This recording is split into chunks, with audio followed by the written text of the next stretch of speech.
Breakfast! Morning all! Breakfast ko po ngayon ay wala akong rice. Kasi basta pag morning wala akong rice, magsaing kasi ako tanghali na.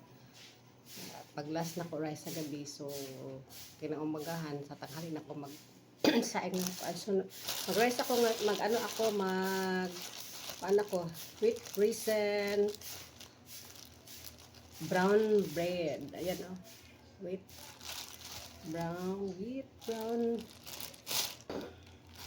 Yan, yung may dalawa akong side up na egg. Tapos may may vegetable ako. Tapos may chicken, fried chicken at saka fried fish. Ayan. Ang aking coffee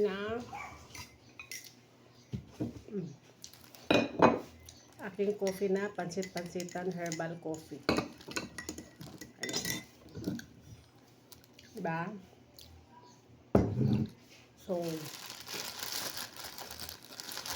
mas po tayo.